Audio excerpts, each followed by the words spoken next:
내 가족이 실제로 겪었던 일이다. 아버지가 하시던 일이 문제가 생겨 집안이 완전 망했을 무렵, 아버지는 마지막 남은 얼마 안 되는 돈으로 월세방을 얻으셨다. 어렵사리 구한 방 2개짜리 반지하 집. 그렇게 우리 가족은 그 문제의 집으로 이사를 하게 되었다. 사실 말도 안 되게 싼 가격으로 들어간지라 조금은 의아한 부분도 있었지만, 막상 집에 이사한 지 이틀쯤 되니 그 이유를 알 수 있을 것 같았다. 현관문 맞은편에 있는 안방은 커다란 창이 2개나 달려있고 햇빛도 잘 들어와서 쾌적했지만, 그 옆방은 미닫이 문만 닫으면 햇빛이 완전 차단돼 한낮에도 사물을 분간할 수 없을 정도로 캄캄했다. 더군다나 습기가 가득해서 방문 맞은편 벽에 있는 다락에선 간헐적으로 물방울이 떨어지는 소리가 들려올 정도였다. 2주쯤 지나니 벽지엔 새까맣게 곰팡이가 피어올랐고 바닥엔 물까지 고이는 정말이지 최악의 집이었다. 그래도 우리 가족에겐 마지막 남은 소중한 보금자리였기 때문에 조금은 불편했지만 발 뻗고 쉴 수 있는 공간이 있다는 것만으로도 감사하고 있었다. 그러던 어느 날, 집엔 아무도 없었고 난 내 방에서 낮잠을 자고 있었다. 한참을 자고 있는데 왠지 이상한 느낌에 살짝 잠에서 깨어났다. 침대 발치 쪽에 위치한 다락방의 미닫이 문이 스르르 열리는 소리가 들려오고 있었다.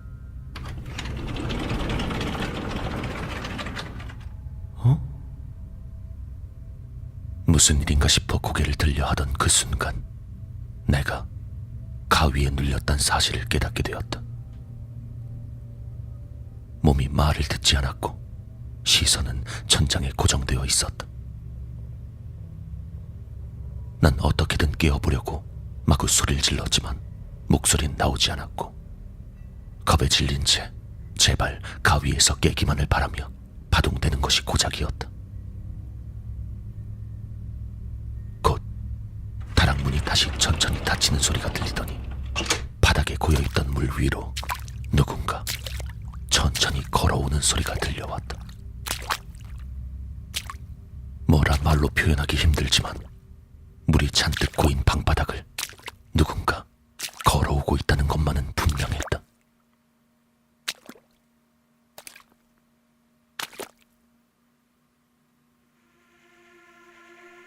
너무 무서웠던 나는 소리를 지르며 어떻게든 깨어보려고 애썼다. 그러는 동안 그 무언가는 어느새 내 침대 발치까지 다다랐다. 천천히 눌려오는 침대 끝쪽이 생생하게 느껴진다. 분명 누군가 침대 위로 올라와 내 2발 사이에 서 있었다. 난 완전히 패닉에 빠진 채 욕지거리가 섞인 소리를 내질렀지만 소린 입안에서만 맴돌 뿐 밖으로 나오지 않았다. 순간 발 쪽에 서 있던 뭔가가 갑자기 제자리에서 뛰기 시작했다. 마치 어린아이가 트램벌린을 타듯이 침대 위를 2발로 콩콩 뛰는 것이다. 누워있는 내 왼쪽에서 몇 번을 뛰다가 제주 넘기를 하듯이 내 몸을 건너뛰어선 오른쪽에 착지하며 다시 뛰고 있었다. 정말이지 미쳐버릴 것 같은 기분이었다. 특히 내 몸을 건너갈 때 살짝 보였던 그 얼굴, 그 형체, 섬뜩했다. 모습은 그저 흔한 아저씨처럼 보였지만 창백한 얼굴을 한 채 괴기스런 얼굴을 한껏 구겨가며 날 보고 웃고 있었다. 그것은 절대 산 사람의 모습이 아니었다. 들썩거리는 침대 위에서 내가 할 수 있는 건 아무것도 없었다. 제주 넘기를 할 때마다 그 얼굴을 보며 겁에 질린 채 울부짖는 수밖에 없었다. 가위에서 풀려난 것은 그 귀신이 몇 시간이나 침대 위를 뛰어다닌 뒤였다. 그걸 시작으로 똑같은 가위를 일주일에 3-4번은 눌렸던 것 같다. 매일 밤이 무서웠고 대낮에도 그 방에 들어가기 싫었다. 낮이고 밤이고 잠이 들 때면 어김없이 열리던 다락문. 어머니에게 사실을 이야기해도 어머니는 그저 꿈이라고 말할 뿐 별 신경을 쓰지 않으셨다.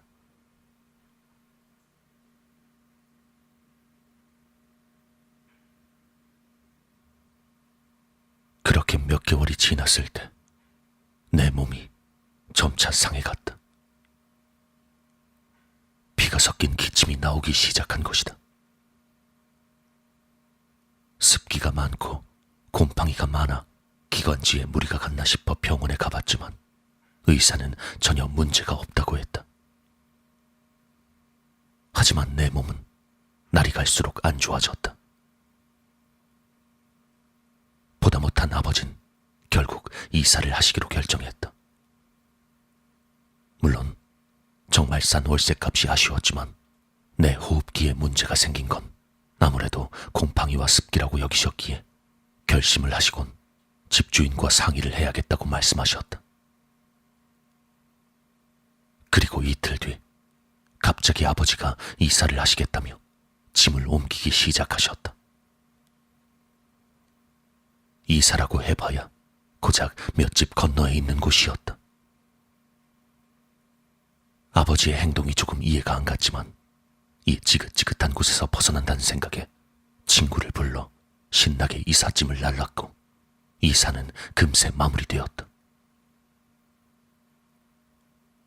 마지막 몇 개의 짐을 나르기 위해 아버지와 차에 올라탔을 때 아버지는 내게 넌지시 물어오셨다. 너 그 방에서 귀신을 자주 봤다며? 난 조금 당황한 채 머뭇거리다가 괜히 이상하게 보일까봐 대충 둘러댔다. 에? 아니요, 그냥 꿈꾼 거예요. 꿈은 무슨?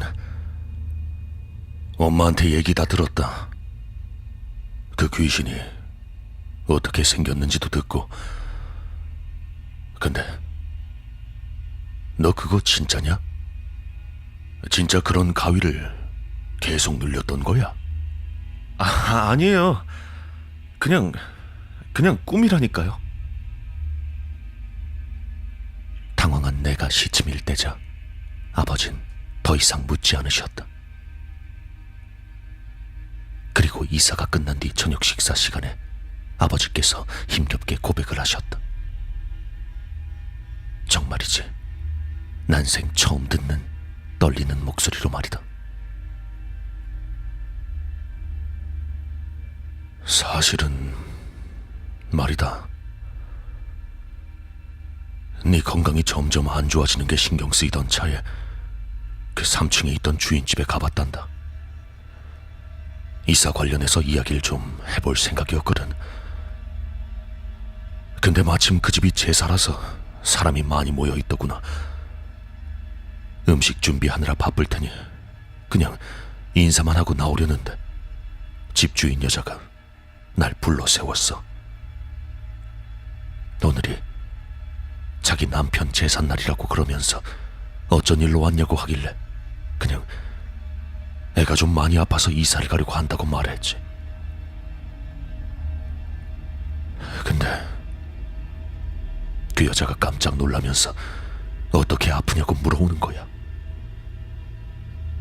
병원에선 별 이상 없다는데 자꾸 잔기침을 하면서 피도 섞여 나오고 몸도 점점 말라간다고 대답했지. 아무래도 곰팡이나 습기가 문제인 것 같다고 말이야. 그러니까 갑자기 주인 아줌마가 놀란 목소리로 얼른 짐 빼고 바로 이사를 가라고 그러는 게 아니냐. 보증금도 바로 빼줄 테니까 얼른 이사를 가라고. 당황한 아버지가 멀뚱멀뚱 쳐다보자 아주머니가 이야기를 해주셨다고 한다. 아주머니가 건물을 샀을 때 정말 저렴한 가격에 구입을 해선 다른 곳은 다 세를 놔주고 지하는 주인집 내외가 쓰기로 했다. 지금 우리가 살던 바로 그 지하집이었다. 문제는 지하에 산 지 얼마 가지 않아 남편이 이유 없이 죽어버린 것이다. 나중에야 알고 보니 그 전 주인도 그리고 그 전전 주인도 이유 없이 몸이 말라가더니 병명도 모른 채로 죽어버렸다고 한다. 동네에 모르는 사람이 없을 정도로 사람이 죽어나가니 벌써 소문이 나서 다시 건물을 싸게 내놓아도 팔리질 않았다. 그래서 그냥 싼 값에 월세를 내주고 아주머니는 다시 3층으로 이사를 와서 살고 있었단 것이다. 그래서 혹시 모르니까 뭔가 이상하다 싶으면 그냥 나가는 게 낫겠다고 하더구나. 그러면서 저기 저 사진이 죽은 자기 남편이라고 하는데 사진을 보니까 딱 떠오르더구나. 네 엄마가 말해준 그 얼굴, 네가 가위를 눌릴 때마다 본다는 그 다락방 귀신 말이다. 딱 그 얼굴이었어. 대머리에 오른쪽 눈에 있다는 검은 얼룩점까지 똑같았지. 그렇다 보니 이사를 안 하곤 도저히 못 버티겠더구나. 게다가 그 다락문 말이다. 너희한테 말은 못했지만 밤만 되면 부시럭거리는 소리가 들려서 나도 자주 깨곤 했단다. 더 이상 말을 잇지 못하시던 아버지의 겁에 질린 눈빛은 아마 내가 평생 잊지 못할 것 같았다. 함께 저녁을 먹던 친구 녀석을 통해 이 이야기가 학교에 퍼졌고 곧 그 집은 전교생이 다 아는 귀신 나오는 집이 돼버렸다.